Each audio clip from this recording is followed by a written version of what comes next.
Hi, Jess. How are you? Good to see you. Good to see you, Thank you Brian. for coming on the show. Thank you for having me. You're very welcome. When was the last time we saw each other? November On the set? 2020. No, afterwards. But That yeah, party? yeah. How you been? Been good, been okay. Yeah. Yeah. So I was looking forward to this episode because I thought there's a lot of people even like a year or so ahead of your time of where you are in kind of your film career right now. And I think we have a lot to talk about how you got there. How were some of the first experiences for you? How did it go? You go about getting, attached to a project and whatnot. But I wanted to first ask you, like, how did you first got involved in film? Like, where did that idea came to your head? And was there encouragement from family, or did you always knew that this was something you wanted to do? How did that start? Um, Definitely, I definitely wouldn't say encouragement from family. They definitely were like, don't go to the arts because they're very practical, make money and whatnot. But, Where were they steering you? If not well, arts, what was it? like business or doctor, like anything that just like is practical and based very much in reality. But I kind of just realized you make your own reality, so is what it is. But I got into film. I've always been like an avid film watcher because of the whole like escapist thing. I've always been like really into getting into the world of film and taking out of this world kind of thing, but into making it myself. I had this like iPod Touch in middle school, and I always did like little videos and like thought the editing stuff was really fun and make like videos with my friends and stuff like that. And then in 8th grade, I got a flyer for this program going into high school called AME, which is Academy of Media and Entertainment. And it was basically like having a film major in high This is school. through high school? Yeah, so I got really lucky that my high school even offered Where was that. your high school? Calabasas High School. Calabasas. Yeah. Woodland Hills, Calabasas, Yeah. right? So Yeah. Encino, that area. Yeah, like Woodland Hills. Got it. Area. Yeah. This is Los Angeles, just for. Yes. Okay. So obviously there's Can more you like talk a little demand bit for more kind of about that thing. program? So how did you heard about that program? Is it just for your They high school, were or is it national kind of a? I think it's just for my high school, at least that I know of. And they were trying to promote it when all the 8th graders were picking like their freshman year electives and stuff like that. So that they gave me a flyer for it, and I was reading it, and it was really interesting because unlike all the other electives, it tied into like the actual curriculum. So our English class, our history class, and then we would have like a film class, and it would be the same people in all those classes because we're all in that program. So it was like a specialized school within the school kind of thing. And then whatever classes aren't tied to the AME, then that's just like regular school. Got it.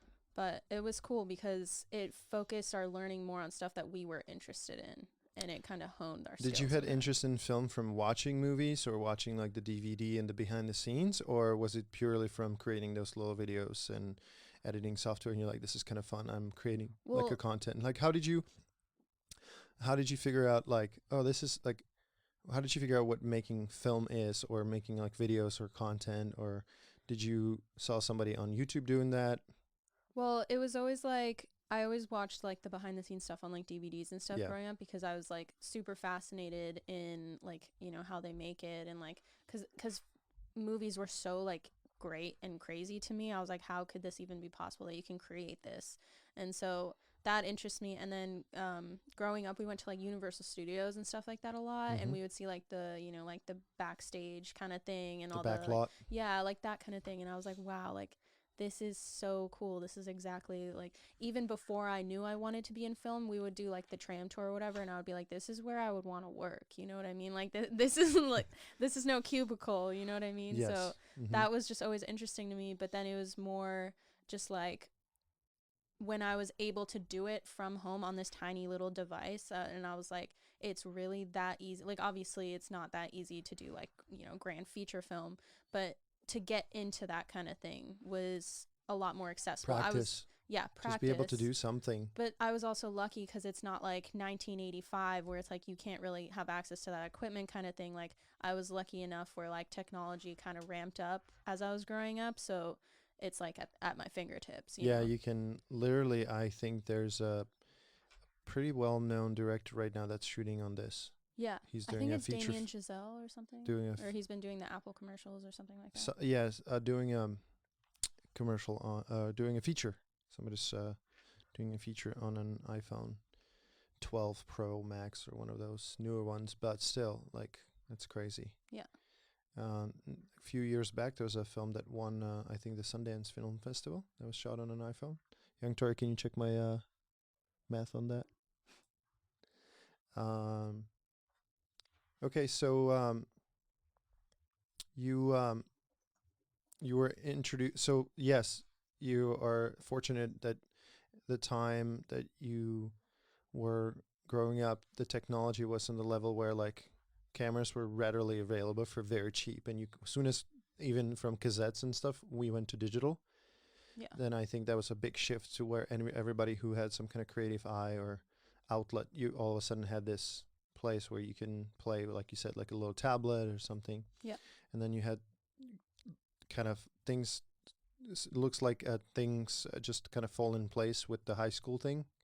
Yeah, that was really And fortunate. that I'm assuming that exposed you more to like a real kind of a filmmaking. Yeah. Because the teachers, especially like for like broadcasting and like the film teachers, all of the teachers that were involved in that, regardless of the subject, they all had a background or some sort of history with film.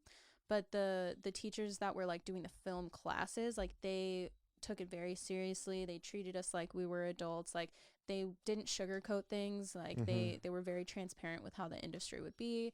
They took us on field trips to like the Sony lot and like different places to talk to like actual working professionals so that we could kind of gauge, which is, I think a lot of people should have that in any kind of field before they go to college and pick their major, because like you need to see kind of real life, like if this is a possibility kind of thing. So that was really good, and that only solidified that I wanted to do it. Were you excited? Like I was extremely excited. I was like, I want to go straight here. Like it didn't put me off at all. And some people were like, oh, like I don't know if this is really what I want to do. I was like, this is exactly what I want to do, and this is only like furthering that, So it was kind of a no-brainer from there that I wanted to go into it, but I didn't necessarily. I think it was good too because we got to learn all the roles. Because going into high school, I didn't necessarily know exactly what kind of thing I wanted to do. I thought maybe I wanted to be a cinematographer. Like, I didn't understand like all the different dynamics. But then by the time I was like 16, 17, I was like, yeah, I'm a director. I want to direct. And then our senior, I guess you could call it like the senior thesis of high school for that film program was making it like a 20-minute short, yeah, but did like you? Professional level. Yeah, we did. And did the school provided like camera, film? Yeah, for digital, that program. yeah, but we had to raise our own money for like different things that we did. How much did you raise? Like I mean, it's gonna sound like chump change, probably like 1,000 or a little. That's over amazing 1,000 for a high school. Yeah. Yeah. This is senior year of high school thesis, like the final. The capstone, we called You it. can shoot a lot for $1,000, especially if all your friends are just kind of helping out and you're just buying some food and. Yeah, and it was cool because that made me feel really good because our class like got to vote for who we wanted to direct it and who we wanted to produce it, and then I won to direct it. So that was really important to me because I was like validated by my peers as well that like this is what I want to do, and they recognized that. Yeah. And encouraged and push you forward. How was that experience working on your little short? I think it was good to kind of, like get your hands dirty a little bit. Obviously, it's a bunch of teenagers like working it out, and we were working with like different time constraints and obviously budget constraints and like just practical things because the script was kind of like we had to use like office spaces and like adults and like that kind of thing. So it was a good. Who wrote the script? One of the students. We voted for one of the students' scripts in the class, and it was. Would have that been the script that you would have picked as well as a director to direct? I don't know. I wouldn't say necessarily, just because like it. I don't know how. It's like you have to write from what you know, and this was completely out of any kind of reality that any of us were like dealing with, So I feel like from that aspect, I maybe wouldn't have picked it, but we all rolled with it as well as we could, and I think it was a good learning experience because you kind of see like what problems you might run into in the future and what you would have to deal with and things like that, and you're just learning as you go. So it was a good experience. Look at this real quick. Interject here. This is the 2015 American comedy drama film directed by Sean Baker. He directed the Florida Project as well. Got it. Oh, Yeah, and this was shot on an iPhone 5S. wow. 5S. Yeah, that's crazy. Amazing. Crazy. And one, huh? Produced by Sean Baker. Scroll up, down a little bit. Produced, okay. Written by, he wrote it. Chris Bergoch. Okay. Yeah. What's the budget? $100,000. Box I office. made $1 million in 924. the box office. Incredible. Congratulations to the team of, what's the movie called again? Tangerine. Tangerine. Yeah, congratulations It's to a the good whole movie. team. That's incredible. Well, we know that the camera rental and that deal was the budget didn't went to the camera rental. Yeah. Okay, so you're finishing high school. You did your short film. You guys submitted it somewhere, film festivals or anything like that? We were meant to, but again, we were like, 17, 18 years old. So the part of the team that was meant to like focus on that, we were all kind of like, oh, we're graduating soon by that point. So we were kind of like fucking around and so we didn't end up submitting it anywhere. But is the film lives? Where's the film lives right now? Somebody I think has it? It's Do you have got it? A copy of it or something? I think it's on Vimeo or YouTube or one of those, and then also physical copies are probably around somewhere. You should keep that for your portfolio as a director, and you should definitely submit it to now, like for $50 or $100 or $200 or whatever you have the budget for. You just submit it to as many little festivals as you can. Yeah, just for like funsies. And then like even just go to the festivals and meet with other filmmakers and directors, and because once you're like there and like, hey, I created this, like this is what I did, it's kind of like they take you in, even if it's dog shit. They'll be like, yay, like here yeah, you go, you like did you something. did. Yes, absolutely. Yeah, absolutely. So yeah, I wouldn't, especially if you guys like whole team and everything and you finished it and it lives somewhere, I would definitely try to put it into festivals a little bit, something like that. So you finish up high school and you're going to college, you're like, I'm gonna do film. Yes. Family's like, no, be a doctor or business. And well, my no. dad was very I wanted to go to a film school, like a specialized film school, like Chapman. Yeah, something like that. But my dad said, you have to go to like a normal, university that just happens to have like a film major kind of thing. Like a USC or. Yeah, well, yeah. I mean, if I had the grades to go to USC, but that's a different story. But so I just, was trying to be realistic within like what I could actually get into. So I just looked up best film programs in the United States, like at colleges, and San Francisco was one of those. And it's online. Well, it's online now because of COVID, but it wasn't online before. So you would have actually physically been going? I did actually physically You were, so you were in San Francisco? Yeah. And then pandemic happened? Yeah. You moved to LA? Yeah. You're like, I don't want to live with parents, and you moved to Vegas? Yeah. Cool. And that's how we've met. Yeah, that's just the universe putting me in the right place at the right time. So how was college? How was the San Francisco Film School? How was the university? It's hard because the first 2 years was mostly like gen ed and stuff, and then my junior year I finally got into some film classes, and then second semester is when COVID happened.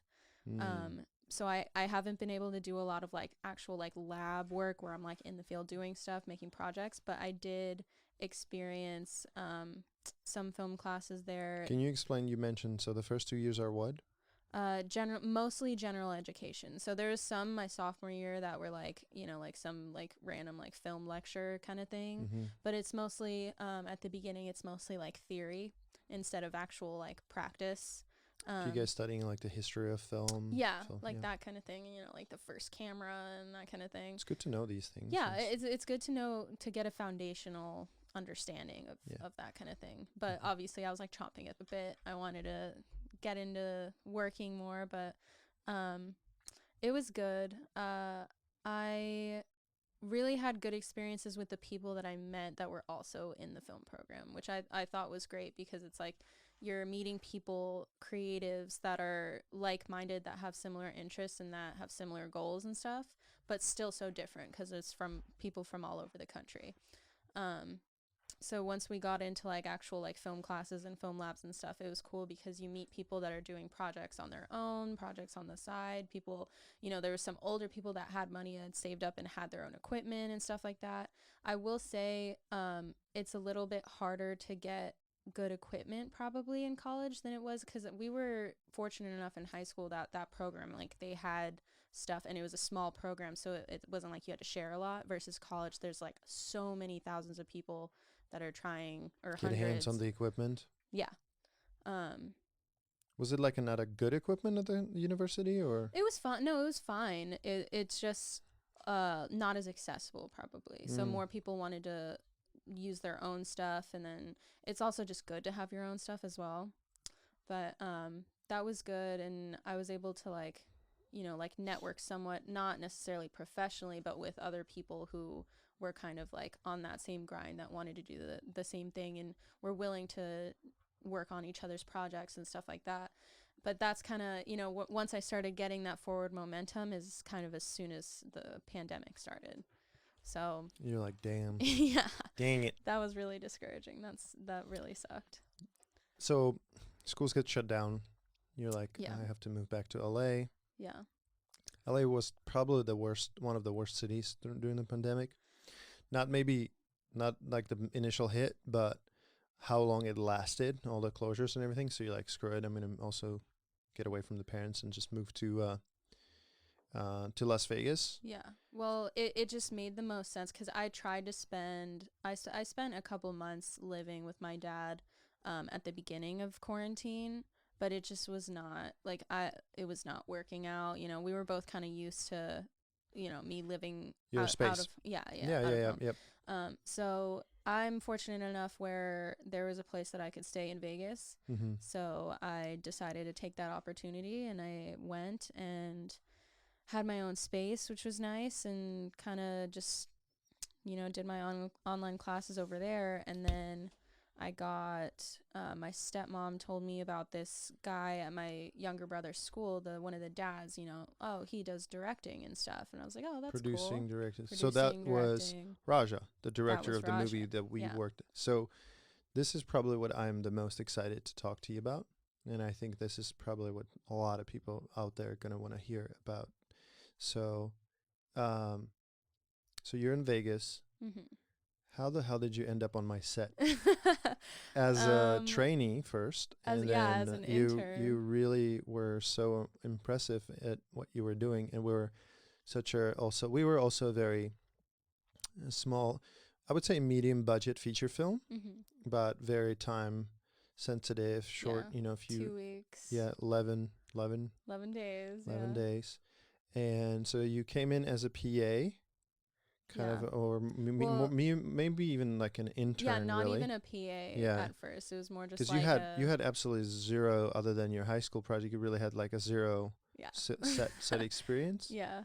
I had like an internship that I did in high school, but it was really just like, you know, getting food for people, and it was like a television network. It wasn't like I was working on features. Yeah. So I really didn't have a lot of experience. I just had the desire to do it.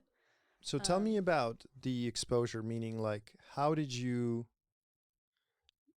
hear about the feature film? How did you make the connections? How did you get on set? Like how did you get your foot in the door? People would probably want to really hear about that. Well, I mean, in my situation, I was really lucky that, you know, his kid happened to go to the same school as my brother. So like, you know, he was, I guess, casually in conversation mentioned, he didn't even know that, you know, my stepmom had a stepdaughter that was into film or anything like that. He just mentioned that he's going to be working on something in Vegas.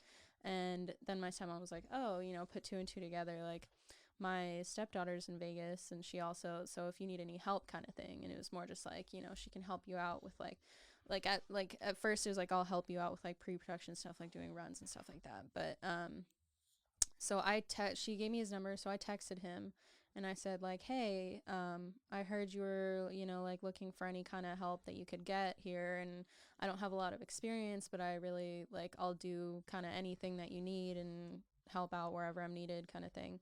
And to kind of see where I was at, he had me drop by to the production house place that they were at. This is the first time we met?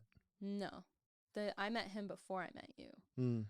Was it in Vegas or here? It was in Vegas. It was at that house. Oh yeah. I Um, came a week or you so came later. like a little bit later, but it was like the first meeting to kind of see if we gelled and if I was willing to do what he wanted me to do and kind of like preliminary figure things out like that.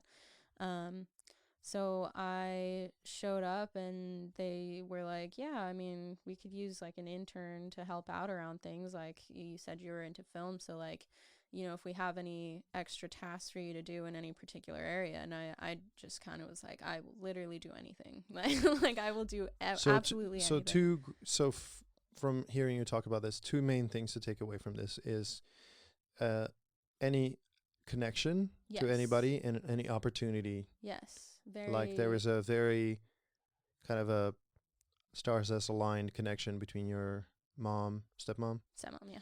and Raja and kid or whatever. But like there was a little opportunity there that you're like, okay, well, let me get the number. Let me reach out to him.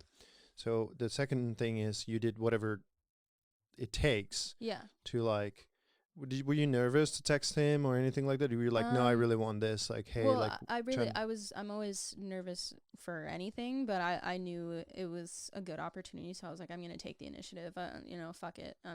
There's no harm in trying. Absolutely. So I always tell this to people, like even I always compare it to like when you go to Home Depot or Walmart or any kind of big store looking for something, and there's 50 people walking around in that orange blueprint, and I'm always watching these people like walking around like they don't want to ask, and they don't want to ask. And like first thing I do when I run in there, but Home Depot's like my second home now. Yeah. So when I run in, and I run to the store, I'm just looking for that person that works there. I'm like, excuse me, where's this? Something my grandma always tells me that I try not to forget is a baby that doesn't cry doesn't get fed. If that makes sense. Yeah. So squeaky wheels get oil. Yep. It's fantastic. Okay, so you met Raja. Yeah. I met Raja, Ross, and Rich all in the first day. Ooh. Yeah. The deadly trio. Yeah. Yeah, nice. Okay, so you met the writer, the director, and the producer. The director who also happened to be also a producer on this feature. Yeah. And this was Raja's first directorial debut. Yeah. Big kind of a feature film, larger budget. It was fun. And so they're like, yeah, cool. Like, here's what we want you to do. Yeah, they were. And you're like, I'll do whatever you want me to do. I literally, I was like, wherever you need me, I'm there. Like, I am not going to be particular on this because I'm just looking to get my feet wet. I want any kind of experience anywhere. And to be a good, successful director, you need to have understanding of all of the different roles. We're going to talk about the whole process and the whole movie and everything. But that first day, do you remember the first day when you like met them compared to how the movie finished? Did you had any idea that you would go through everything you went through and did all the things that you did? No, I had no idea whatsoever because I thought it would just kind of be like a, like not like run of the mill or anything, but I thought it would just be like an internship, like you're just kind of on the offskirts, you hear things here and there and you just kind of have to learn for yourself rather than someone teaching you. But it seemed like I got really lucky because everyone there was so willing to be like, yeah, jump on this, like get in on this, that kind of thing. And so that was really cool. I did not expect it to be so like interactive. and I tried to take advantage of that as much as possible by like, like going above and beyond any kind of opportunity I was given. And I guess that's how one thing led to another and, things escalated from there. Okay, so you got your foot in the door. You're an intern. You're with us. You're kind of like, okay, I'll do whatever. And then there's some pre-production weeks prior, and then the crew went back to LA. Then we all kind of regrouped about a week prior to the film. Yeah. We had 11 days of principal photography. I think we had about a month of pre-production plus about another month and a half, 2 months of the script where Rich and Raja were really working hand to hand on figuring that out. You coming in about a week and a half prior to the pre-production, kind of help out. Yeah. And then I got on, I came in, our director of photography came in, Tori came in, Camille, production design, and a couple of the key department heads. So this is for the first time you're kind of meeting the team, Yeah. getting an idea. I was like, oh, this department, this department, this department, and you kind of got somehow assigned a little bit more to me. Yeah. They're like, Because they knew that they always asked me, what your interest was. And I always said, like, I'll do anything, but ultimately I want to be a director, obviously. Just so they're aware of, where my head's at. But it was funny because it was like slowly but surely everyone was trickling in. I would meet a new person like every day. mm-hmm. And they would be like, oh, well, maybe you can help out with there today and there today. So it was kind of like I got to look at all the different things that went into it slowly but surely, day by day. And then once you arrived, it was like, okay, game over. That's where I'm gonna be at, Yeah. I think after a few days you did a couple of things. I was like, I didn't have a second. Mm-hmm. We just didn't have it in the budget. I had a second AD, Tori. Shout out to young Tori here. Shout out. And I was like, you're gonna go into the AD department. Like, forget everybody else. That was kind of the goal in working so hard on the different pre-production task stuff, because I was like, obviously I didn't have any expectations, but if I work hard enough on this stuff that they need, like, hopefully someone's going to take notice and realize the work ethic can be applied to any part of this, Mm-hmm. and so I was hoping to get thrown anywhere involved in it, which ultimately I did. So I would say, if I'm qualified to give any advice, it would be, like, act like you're being watched at all times, because you never know when you are, I guess. Yeah, that's the one thing I absolutely loved about you. We have had, after the first 3 days that we almost died, and I'm just over exaggerating, but the first 3 days were really hectic because we really didn't have any PAs. Yeah.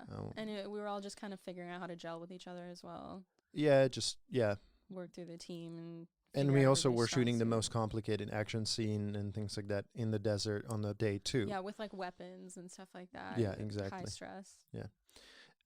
But what I really liked was your approach to that. Like, I'll do anything, overdo it, and not overdo it. Like, you were willing to go like a step above and beyond. And then I saw that because we then had PAs later in the film. And I've had some experiences with PAs or other departments and like assistants in those departments where like they were really, really good. And then I would also have those PAs who like, as a couple, they came on the project and they disappeared for an hour and a half. Yeah. And I would be on a channel. I'm like, is there any, like, I thought there was 6 PAs this morning. And then like, I can't find anybody. Yeah. The only one who would always come running would be you. And if you were somewhere, it'd be Tori. It would be like, what's up? What do you need? Yeah. It'd be like, Jason, why is Jason out for lunch for 3 hours? Yeah. So that I saw that. And I think we had a talk, right? Me and you sat down and I was like, hey, what do you want to do? You told me. Yeah. Like, I want to direct. And I was like, okay, well, I've been an AD for years. Yeah. And I've done a ton. And I'm on myself wanting to transition into directing. I've always wanted to direct, and I became an AD so I would be as close to working with the actors and the director and the producers and scheduling, kind of understand the mechanics. Yeah. But always that creative side of me was hurting because I wasn't, what was really great about Raja in this film set too, he was willing to hear anybody's input. Yeah. And even creative, yours, Tori, mine, and like, oh, that bottle was not in the previous shot. We got to change that, So we had an amazing scriptee continuity, Crystal and her boyfriend, Ryan, amazing sound guy, Yeah. came and saved the day. Yeah. He came in a little couple days after. Yep. We had a sound guy that had a little bit of a meltdown. That was fun. Yeah, he was a good dude. I really liked him. Guy. And you know what I loved about him? Yeah. This is the first time this happened to me. He came and I was talking to him and I was like, "What's up?" And he's like, "I am not qualified to do what you guys want me to do on this level, and I He don't was want." honest. Yeah, I was like, "I don't want to be the weakling who like no, like audio is super important." And I was like, sound is all incredibly right. important. I was like, kudos to you, sir. Thank you for telling me. And he was totally cool about like, he gave us some recommendations for some other people. But then Crystal, our script supervisor, is like, well, my boyfriend has this project, but he might get whatever. And he started and finished the project with a shout out to Ryan. He was amazing. But He was. me and you had a talk. We were talking, and you told me what you wanted to do. I want to direct. I was like, well, listen, what I can do for you is I can somewhat promote you on this. I didn't even understand like the gravity of the situation either. 'Cause Right. I wasn't even familiar with the term second until I was given that title. Well, I think for the like first day or something, I said like you can be a trainee assistant to Yeah. a director. Yeah. And then you crushed it, and I was like, we don't really have a second. I'll just give you that and talk to Raja. Hey, I'm gonna give her second in the credits. Like I want her to be part of the team. He's like, you do you, Brian. Isn't really arguing with me about anything, and I came to you and was like, hey, this is the closest you're going to be on the set, because first hands-on set, second more in the background, kind of in the office, and you with the extras and everything else. Plus I said, just stay close to me. Yeah. So I came, we had that talk. You were like, yes, I'm going to take on the challenge, I'm going to do it. How did you feel? Like, what was that for you? Elated. I was like literally so happy. Like I had no idea necessarily what would come from that or what would happen, but I just knew, all I knew was that this was a good thing because you promoted me in a sense, like regardless of what it was, I was like, this is a positive feedback moment, and I'm going to be closer to directing, and I'm going to be closer on set. And I could tell that you were taking me seriously. Like you weren't acting with like kid gloves being like, oh yeah, like that could be like a fun thing for you to do. You were like, this is like, this is this, and you need to go home and you need to YouTube this and like figure this out. And like if you want to, you would have me like sit in your office, and even your wife was like Brian, like let her go. And I was like, no, like it's fine, I can stay here. You'd have me sit in your office and like look at stuff on the computer and be like, if you're interested in this, this is what you need to be looking at. This is what you need to be doing. And so I could tell by like the way you were handling it that this was like an actual, like serious opportunity for me to get work done. And so I was really, really ecstatic, really. Like when you go home after 12 hours of torture, would you then go on YouTube and actually look up some of these little things? Yeah, And I looked up, like what is this role? What am I meant to do? What is expected of me? What should I not be doing, kind of thing, and we good, Tori? Yeah, we good. Okay. just got a better understanding of what was gonna happen over the next 11 days. Yeah. And So the more I learned about it, the more excited I got. So that was awesome. So yeah, we had the talk, and I kind of said, hey, come. I think you came into the office and said, this is what a second does. This is what a trainee will do, and this is like what I'm gonna kind of ask you to do, and just kind of there's no bullshitting around. It was just like, hey, I need you to do this. And you're like, okay, Yeah. let's do it. I would say yes to things like without even like it would take me a second to process even what I have to do, but the immediate answer was always yes. Yeah. Which I feel like it should be when you're in my position, What I also liked is though, if you didn't know, you would like, I don't know what that means. Yeah. just so I wanted to be transparent, so Yep. I'm not acting like, oh yeah, I could do that and then just like fuck it up completely. Yeah. I wanted to be like, listen, I don't really know what this means, but I'm willing to learn, and if you teach me, I'll do it right the first time, kind of thing. Sure. So we got on set, first day of principal photography. We're on the set. How was that day for you? That was so wild. I think because it was also like a very unique, peculiar set. We were in like the middle of the desert in a giant, huge warehouse with like all the like running around with like not chickens with our heads cut off, because obviously like we knew what we were doing, but it was definitely like hectic and crazy. But I loved it. I thought it was so cool.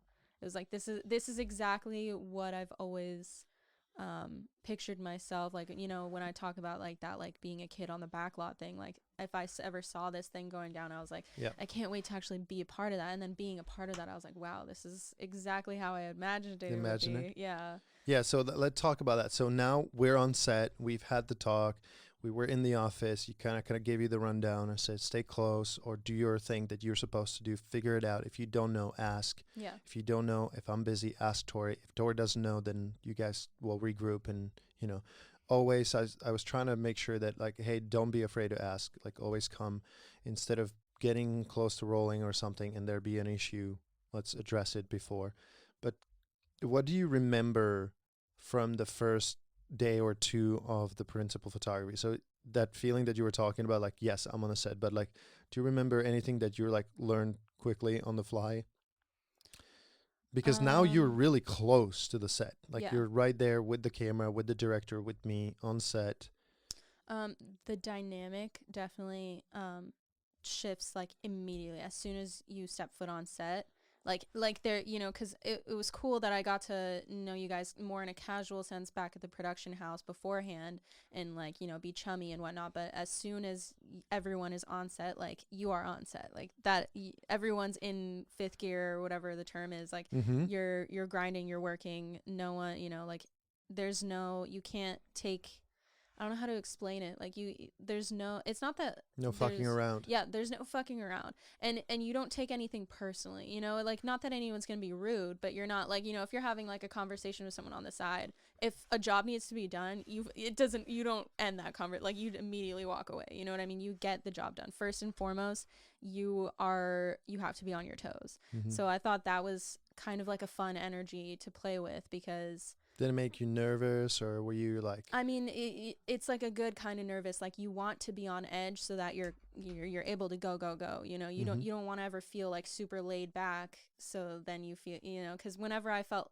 any kind of close to that, I would be like, okay, I'm doing something wrong, or I'm not doing enough, or I need to be doing something. You know what I mean? And which is, I feel What would like you do good. when that came to mind?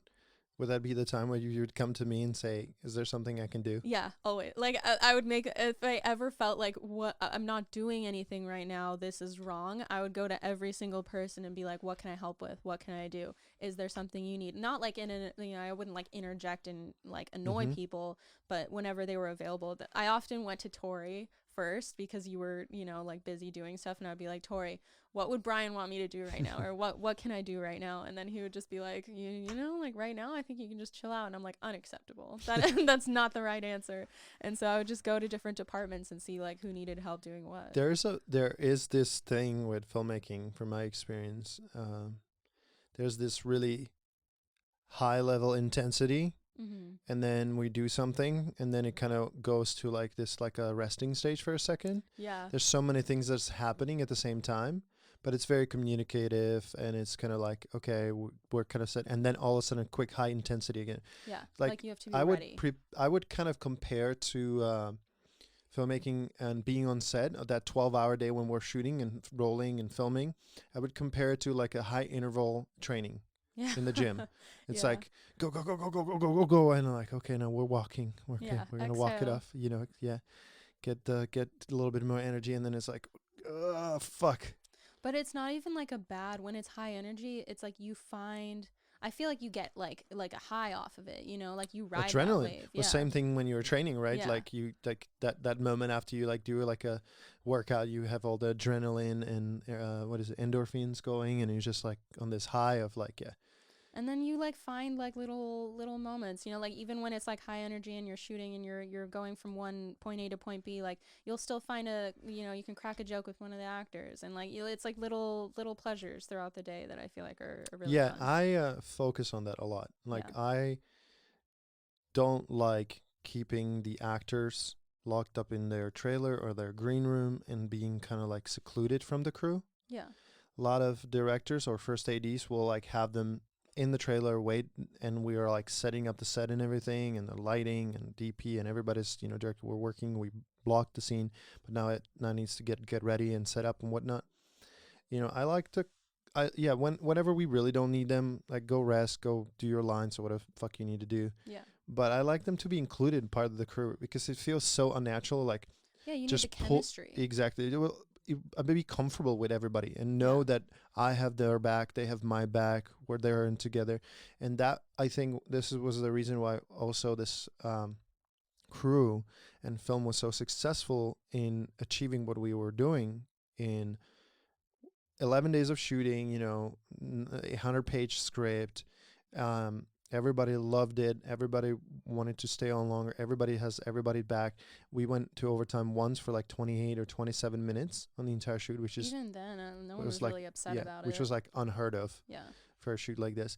But caging the actors as like an animal and putting them in a trailer in Yeah. circus And then like go perform. Yeah. and exactly like do your trick, you know, type thing. So I don't like doing that. But so when you're saying like, oh, like a cracker, like we had such a good actors who were cooked up in the quarantine in their house. They were so excited to be out and be on a Everybody, film yeah. set just doing something. For me, 100% pandemic made me realize how much I appreciate being on set. Like how much I love what I do.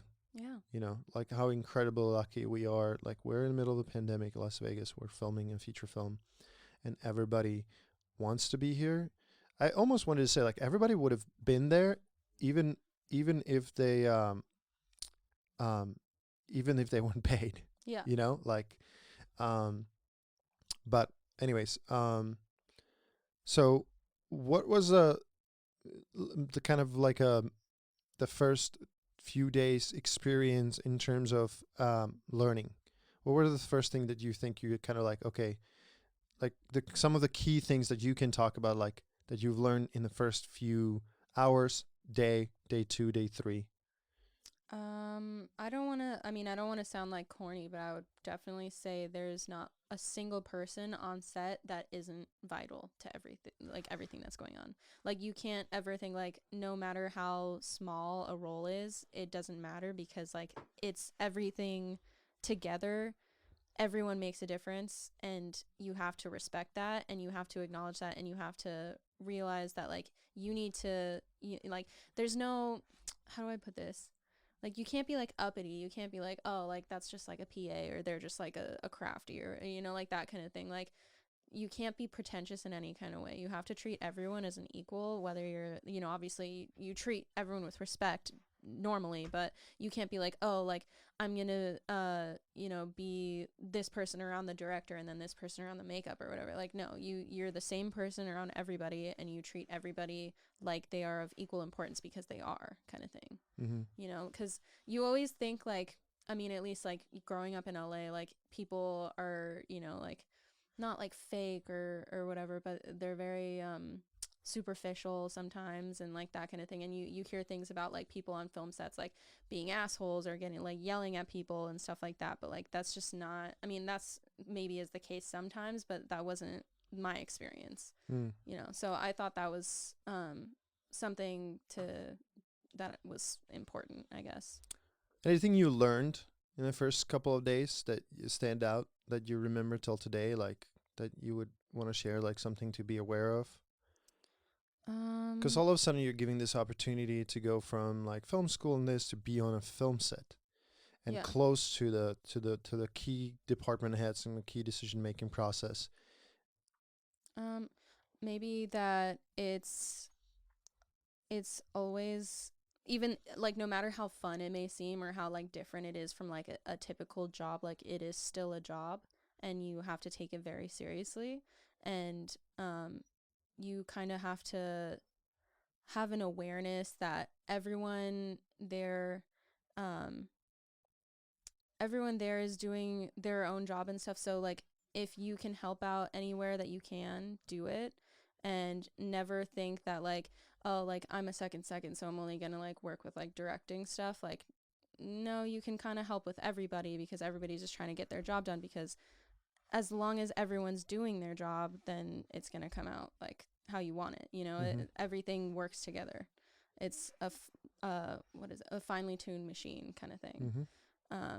So I don't know, I would say treat everything with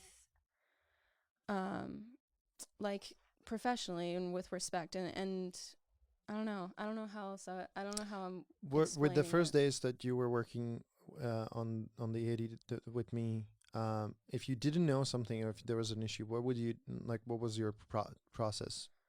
If I didn't know something, I would ask Tori first because he obviously has more like experience and understanding and knowledge than me. and he's, you know, not as like hands-on busy and stuff. So I would always ask someone that I thought, you know, I wasn't putting them out by asking, and then try to like be aware of different things. Like if you don't know something but you know someone else is doing something that you might not know, like pay attention to what they're doing. You don't necessarily have to insert yourself, but like listen and watch and be aware of what everybody is doing so that you can kind of pick up on things and learn. And then if you find that you're like having difficulty with something and then you have to like ask someone that day, like maybe when you go home, try and figure out, like do some research on it. I really like that you were very aware of the situation when I just would call you on the radio or say, I need you to do this. And that was it. That was the end of our interaction. I could see that you weren't taking it in no shape or form like personally. It was because it's very direct. Yeah. You're like, no, this is a job. Yeah. This is very serious. And I'm just going to go do this because that's, I am a part of a chain, and the link that I am, right? This is what I need to do right now in order for this not to snap and kind of keep going forward. So I really like that you took that approach, because I think a lot of people take it personally or take it like, you know, a little with too much emotions. That's what I mean. Like you can't really, you know, don't act like it's like a cut on you if someone's like very curt with you. You know what I mean? Like it's no big deal because everybody's gonna be fine and laughing afterwards at the production house. It's just you're on a set. It's like the same thing as like, you know, you can joke around with your boss in the office sometimes, but when it's getting down to do the work, like you do the work, you take it seriously, you're professional about it. So I mean, as long as there's no like, you know, there's no like blatant like rudeness, I don't like that I experienced at least on set. So I don't think I don't think anyone should take anything personally. Like anything from the 3 days that were kind of like almost like one of the most hectic days of the shoot, in the first 3 days of the desert, that you remember that stayed with you, that you really enjoyed, or that what did you learn from being close to me? Like, what were some of the things that you saw in the desert you're like, okay, going forward, this is good for me to know, I could pay attention to? Always pay attention to like individual needs, you know, especially in that kind of environment. Like you had to make sure that like everybody, yours, like, yeah, you're good. Like, you know what I mean? Cause it's like, we're in the desert, it's hot, we're doing all this like crazy stuff, you know, like multiple takes, people have to like lay in the sand and lay in the dirt and stuff like that. So always be like attentive, stunts and weapons and be cars, attentive to people and how they're doing, because like people are still people regardless of whether, you know, they're used to doing the work or not. And that's, I feel like, important too, because like if someone doesn't feel like they're being heard or like their grievances are being met, then they're not going to perform as well, and they're not going to want to perform as well too. So that was important. So it's like keeping tabs on everybody, because it's like we're all working so fast, we're all going so like hard, like nonstop. So I noticed that you did that a lot, which was great, which is why people probably responded to you well later on if you needed something from them, or if you like had something that needed to be addressed. People saw that there was a baseline respect there, which I thought was really cool. And gee, what else? I think your relationship with Raja was great. That was something cool too, because I didn't necessarily have a whole lot of experience seeing how the AD interacts with the director. And I thought this was also unique because it was his first time directing. He was very open to, you know, like your interpretation of things and your experience and stuff like that. So it was cool seeing you be able to like kind of talk to him, but also I thought it was also admirable how you kept things like on time, kept things going online, because you always had good feedback and input for people, but you knew exactly like what they needed to hear to like continue, like keep going and continue and keep it on schedule and stuff like that. Like there wasn't really a lot of lollygagging, I noticed, which was good. Yeah, we didn't really have time for that. Yeah, you don't have time to lollygag, but you use the time well, because you were able to get the information that you needed out, but concisely, if that makes sense. Like we didn't feel like we were just rushing through things with like no input, because we all felt like we were getting what we needed, but on schedule, which was really cool. Yeah, Raja was tremendously helpful with the fact that he knew what he wanted as a director. Yeah. Like exactly, like he had a vision. So that's interesting. So you want to be a director. You were in the AD team. Now you saw first AD and director working together, scheduling how we shoot this, getting him the actors, blocking the scene. Then also DP, right? Pascal coming into the picture here, Yeah. and saying like, camera's going to be here. This is what we're doing. This is the movement. Da da da. And Raja was very specific in like, oh, I want this, and I was like, okay, well, we can do this, and we'll shave some time here, or this can give you more takes. And I loved Raja for the fact that he was like, we did 2 or 3 takes. He got what he wanted, and he was like, I know what I got. We'll like, okay, He let's do wasn't one for gratuitous. let's do one for safety, for sound and whatever coverage. He was like, okay, fine, let's do it. And he's like, yeah, I still got what I needed in the second one, but now I have multiple takes to choose from, which I knew. So it's for me and his relationship, it's getting him what he wants is not always possible. Mm-hmm. It was great that he knew exactly what he wants, because that would make it my life much easier.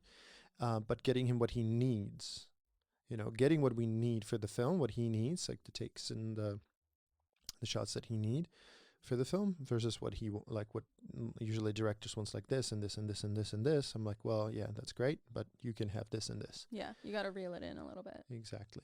But so we survived the desert. I think that also solidified it. Is that the word? Solidified. Solidified. Say it again. Solidified. Solidified. Solidified. Yeah, there you go. The crew, and I think you talked on a point that, yeah, I've really trying to make everybody understand, like, hey, if there's something that is missing, that is because we don't have it. Yeah. Plain and simple, we just do not have it. Like, and then I think, remember when we moved out of the desert, we had this one talk in the morning in the living room of the new house we were shooting. Yeah. Like, there are no PAs.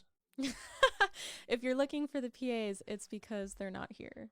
So that was definitely a good talk, because I think it kind of knocks some sense into people that, like, we don't have all the amenities that you might have on other productions. Like and a stuff. large, We're working with what we have, but we don't have a lot. And I think people after that were a little bit more understanding, because before they were like, like, come on, like, where's this? What's this? Like, what's going on? And it's like, well, we're working with what we got.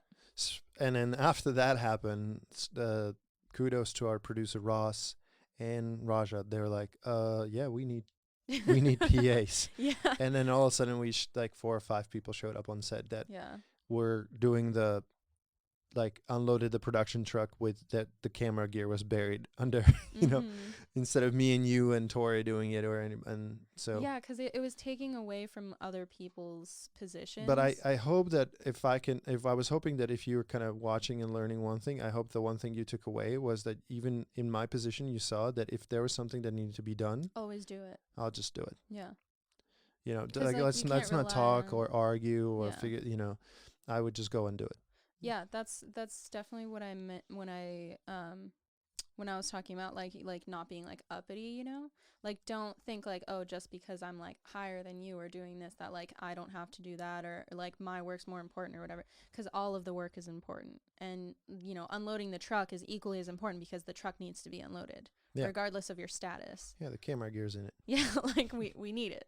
So there's no, you can't be, you have to be very, I don't know if humble is the right word, but you have to be aware that like everything needs to swallow be your pride. We're all equal in it together. Yeah. Everybody respects the respective positions of everybody, but when it's a smaller budget and people are wearing multiple hats, you're just kind of like, suck it up. Suck it up. Yeah.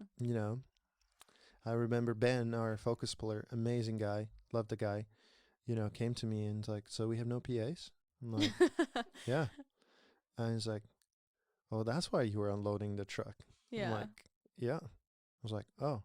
And then he called up the rest of the camera department and says, let's go help. Yeah. Because we're not like above these AD team or producers are like, I get, they're like, oh, we understand what set we're on, like what's happening. Yeah. And Ben would be like, all right, guys, let's go.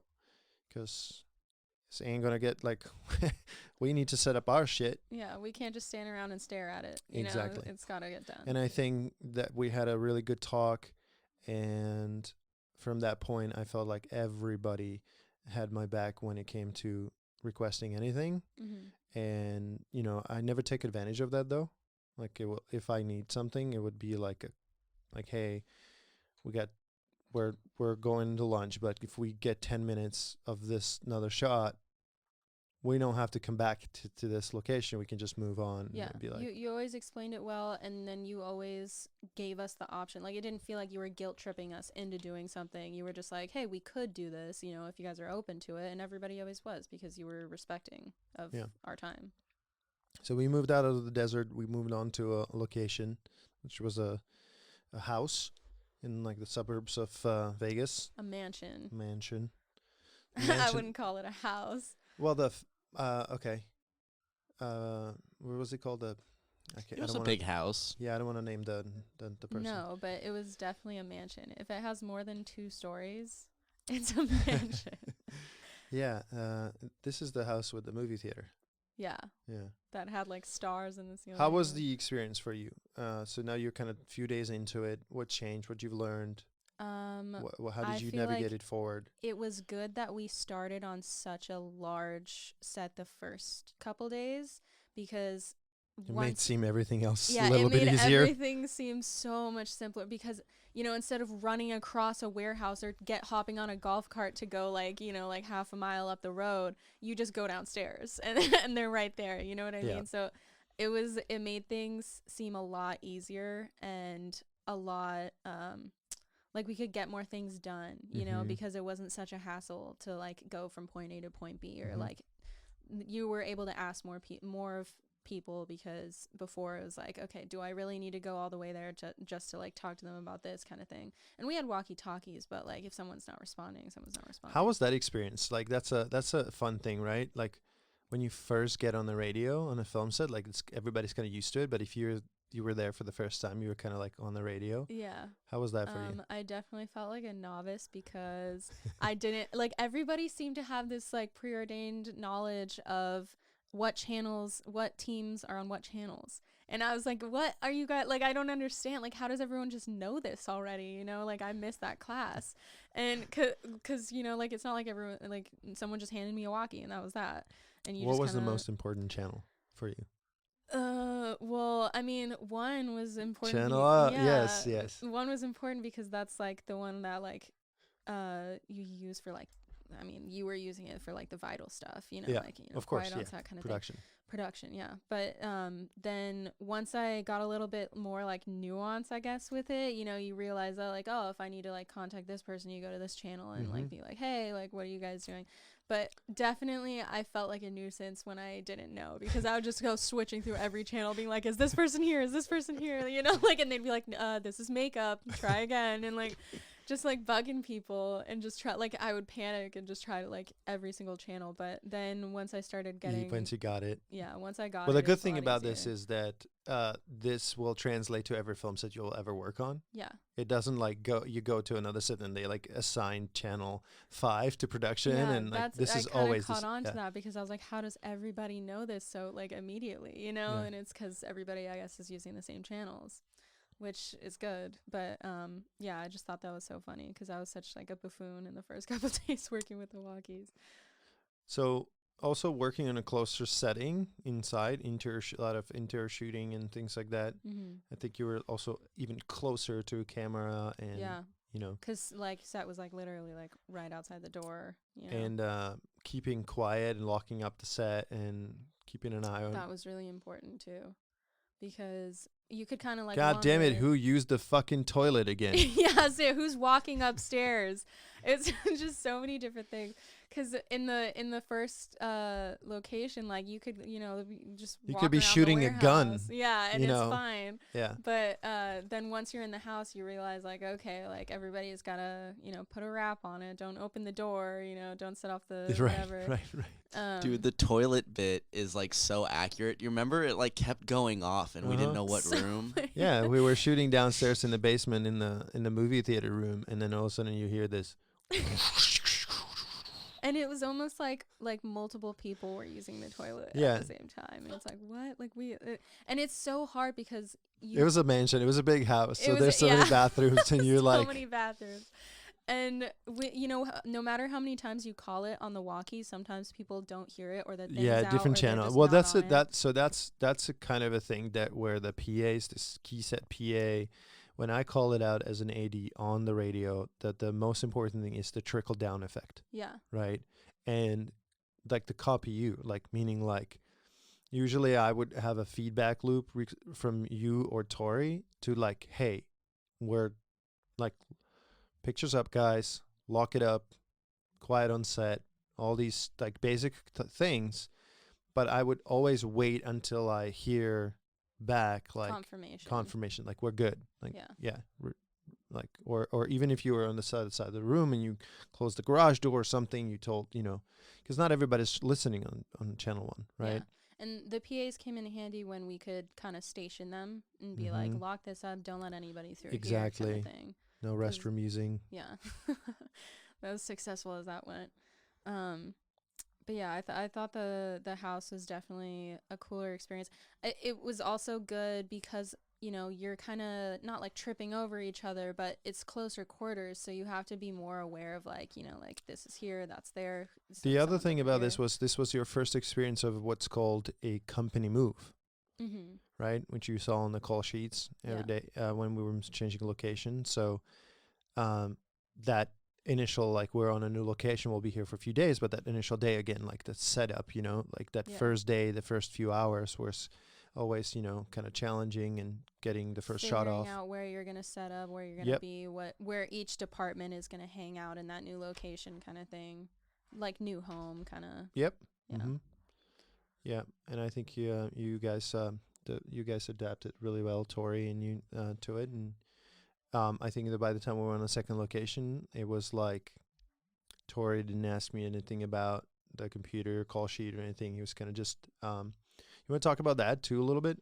We have Tori here as well. So, in the beginning, I was kind of doing call sheets, approving them, timing them, helping with the extras, and figuring out like so the first 3 days were really, really, really hard for me. But once we switched the location to the house, Tori got everything kind of under control on that end. You kind of knew where to go with the extras, and like don't bother Brian with that. Or I also remember you feeling. I remember you because you're someone that like you'll take on as big of a burden as possible to just get the film done. And when I saw that you were like struggling with the call sheets, I'm like, hey man, like I can help out with this. And you're like, yeah, you sure? And I'm like, yeah. And then I just watched you do it and then figured it out, checked it in with you.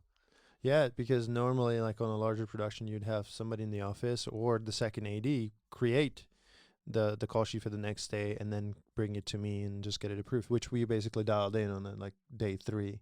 Tori would create the call sheet and say, hey, how does this look to you? And I would say, okay, switch this scene for this scene. We're picking that up tomorrow or something like that, which I think and you did a really good job of just running around with the call sheet and like the shot list and everything, and be like, hey, are we still doing this one? The Bible. Yeah. I still have the Bible, by the way. I don't know if we've ever talked about this. Oh, I'm glad. I hope you keep it forever. Yeah, it's very special to my heart. Yeah, I read it every week. So, like, as anything with any job,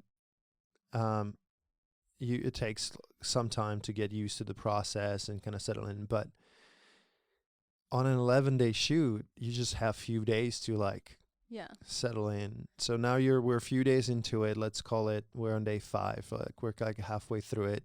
We're coming up on our first weekend break. What was your like when you were able to take a little bit of a breath and reflect back? What are some of the key pointers that you learned working with me, with Tori on set, and that you took away from just like even the first week? I would say kind of like what you said with like not necessarily like obviously always be comfortable, but don't be too comfortable, like be on your toes, because things are adjusting like nonstop. It's not like you're going to be somewhere, you know, it's a feature where you're going to be somewhere for like a month. It's like, no, new location every couple days. So you can't kind of get too comfortable with like a certain thing, because it's always going to change. Things are always going to be moving and stuff like that. So it's kind of like finding your solace in the movement, I guess, if that makes sense. Mm-hmm. Like always finding something about each like new changing thing that like you can pinpoint and recognize and be like, okay, like I'm jamming with this here, and then not getting too attached to that, and then moving on to the next thing, and then realizing like, okay, now I'm going to find my new groove here, and being able to do that quickly on the fly is was something that I thought was, I mean, it may be stressful for some people. I thought it was really fun, because it's always, you know, there's variety. It's always something different. Would you agree, or so this was my process when I was a trainee, when I was first coming through the ropes of, you know, working my way up. I had a mentor. I had a person who was a seasoned AD, directed, producer, line produced, but mainly he was an AD for 25, 28 years or something like that. Was it young Tori? It was different young Tori. It was David Vaughan, actually, Canadian AD, incredible guy.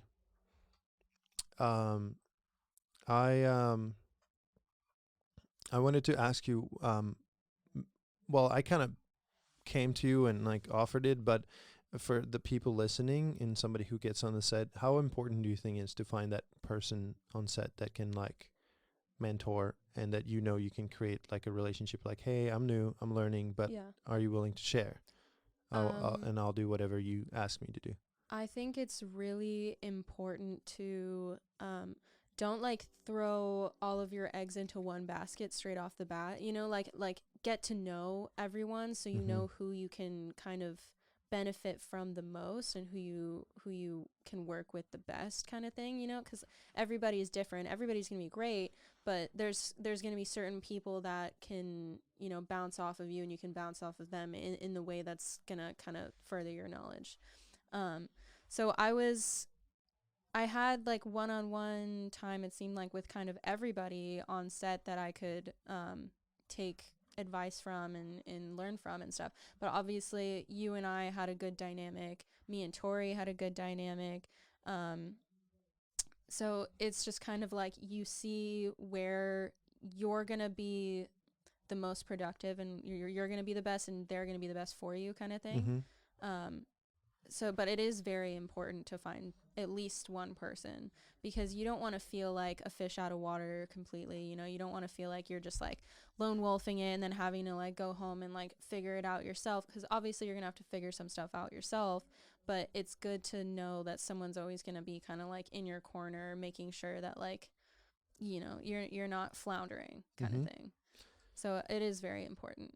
Something that you've learned watching, working close, that would be a good takeaway for somebody who's getting on the set like you did, kind of for the first time now, with like the whole kind of like the project overall experience? Is there something that you took away from it? You know, I guess I would say there's something to be learned from every single person. Don't like, if just, you know, like just because you're it's a big collaboration, it's a big team effort. And there's so many people that have so much more experience than you are gonna have going into your first thing, where even, you know, even if it's like a, you know, if there's someone that's like doing grip and you have no interest in grip, that doesn't matter. Talk to those people, you know, like they have been on multiple sets. Like they see things, they hear things, they know things. They know people, they know dynamics, they know like what's supposed to be, what's not supposed to be. So it's also interesting to kind of figure out what is to be expected, because this is your first one. You know, you're not thinking like, oh, like you're not going into it expecting any one set thing, and then once things kind of go, you think, okay, this is like how it's going to be on everything. But it's not always going to be like that, and you don't know that because it's your first one. So it's good to talk to people who have been on multiple sets, who know the way things like typically go or should go or whatever, and then get a better understanding for, you know, in the future if you want to keep working on sets, you know, that kind of thing. So it's just good to always be asking questions, always learning, always open to conversations and listening and different things like that. Nice. Is there any department or anything that was particularly exciting or interesting to you that you didn't previously had like a lot of experience with, or any like you didn't know about, or? Well, I knew that obviously, you know, like the mechanics, like lighting and stuff was very important, but I didn't realize just how much stuff they were doing, like constantly, literally always moving, like always doing something, always plugging things, always taping it, like moving, like whatever. So I definitely have a much higher appreciation for that huge aspect. shout out for our G&E crew. That's takes a lot of work that people don't even realize. And I also learned a lot more roles like within the camera department as well. I didn't know that there's a specific person that's pulling focus, or there's a specific person that, you know, I didn't know that, you know, Pascal would have like 3 people or 2 people like working under him and doing different things, helping him out as well. So it's just like a whole lot of layers. Like, you think when you have like a basic understanding of like what a film crew would be, you think of like the heads normally, but you don't realize that there's so many people working under them. When you first got on the set, were you aware of the AD team, like first AD, second AD, second, or third? So by the way, there's always this second, and third AD, basically the same thing, but in Europe and Canada, it's third AD. In US, they decided for some reason that second, which I think is better. Hilarious. It's funny, you know. It's like the second. I don't know. It's just silly. But yeah, I didn't know that a second existed. I knew about a first AD, and I knew like roughly about a second AD, but I didn't necessarily know the specific roles that went into being like I just figured, you know, a second AD is just like another assistant kind of thing, but they have their own like delegations, and being an AD, like I thought you just, you know, help out the director sometimes. I didn't know that there's like specific things that you are very much in charge of. A lot of people think that as first assistant director is like an assistant to the director, which is not. It's misleading. It's misleading. Yeah. So watching that dynamic between me and Raja as a first AD and a director, you want to be a director. Yeah. Did that kind of give you an idea how, like, you're seeing yourself maybe working with an AD and with that, and then DP also, like you see Raja working with the DP and production design and everything? Did it kind of like, as wanting to go into directing, did that kind of open your eyes to like, oh, there's this department head that is going to do this with me, and then this department head that is going to do this with me, and then like when we're moving on to the next set, my AD is going to bring the actors, the DP, the director, and me, and like put us together and walk us through the scene of what's happening. And then I'm going to creatively look at it. And like, was there something that you took away from it as like, do you have some ideas how will that affect your working with the team? It just kind of, it made me like psyched, because it's basically like really, like it made me want to be a director more, because I'm like, okay, directing is literally the part of film that I have interest in. All of the other stuff is being put onto these other heads that like I have, like obviously I have interest in it, but it's like that is not what I want to be focused on. So knowing that there's going to be people that have my back, and that as long as I gel with them and I'm, you know, close with them to a certain extent, like everything's going, like we're all going to make it happen together. But having that team is like incredibly important, because, you know, like you said, like, you know how to make Raja's like kind of vision, you know, come to fruition, and Pascal knows, like, his expertise knows how to make Raja's expertise and mix with your expertise like into the final product, which is what I love, because it's all a collaboration. And I like, you know, I don't know the first thing about different lenses, you know, like I try to know things, you know, on a basic level, but I know that like one day, or even now I know people, but like one day when I'm working with someone, like there is going to be someone that has that extensive knowledge that's going to know what to work with me and what I know to make the final product come out how we all want it. So it just kind of, it made me really happy to see that like in reality, and see that like every person's contribution is exactly what's needed, I guess. Do you feel like so there's a lot of people out there who want to be a directors, filmmakers, you know, on the big level, but sometimes to get to that level, you got to do commercials, music videos, ton of shorts, you Yeah. know, do your first feature film and things like that. Kind of get to get yourself seasoned in the process before you get to be the opportunity. Like I'm the director, so. How do you guys? This is kind of a question for both of you, Tori, and just because you guys were much closer to each other on set than we spend time, because when I'm on set, you know, I'm usually with the director and the DP and kind of, but then we would come and group together, regroup, and I would catch up with like, okay, how are you doing? You doing good? Like any questions or anything? How are we doing with this and that? But going forward, for young aspiring filmmakers like yourself, do you think that the AD team or the AD department is a good area to get, like, because you can't maybe get on the set as a director, right? Yeah. But there's other different departments you can get on, like a PA or whatever, but you got the opportunity to be an AD. Would you recommend that department to somebody who wants to be close to like Yes. director and the action and stuff? 100%. I would. Yeah, I mean, for me, who's like more naturally creatively minded, I feel like it's really important to practically know how things are done. Yeah. Like, oh, you need to get this person to do this, and it takes this amount of time, and how to like negotiate with someone, and You as opposed to need just an thinking like, well-rounded understanding of everything, Mm-hmm. I would say.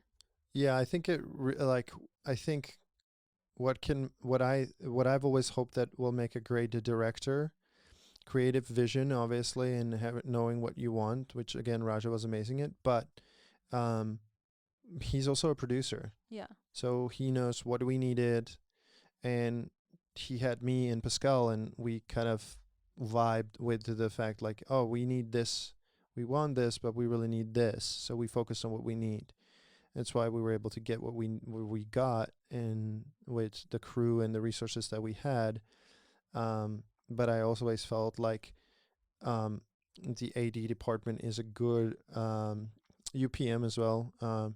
It's more office oriented, but like on set, I would say AD is a good way to, because PA you could be literally thrown into whatever. Anywhere. Yeah. But I think in the AD you really are close to the set, and you'll see the creative, obviously, and you know that when you're doing that yourself, then you can focus more on that. But having a general, well-rounded idea of what's going on and why is it happening, Yeah. why we're moving this, and also a lot of people don't know this. Well, let's just talk about that for a second. Films are not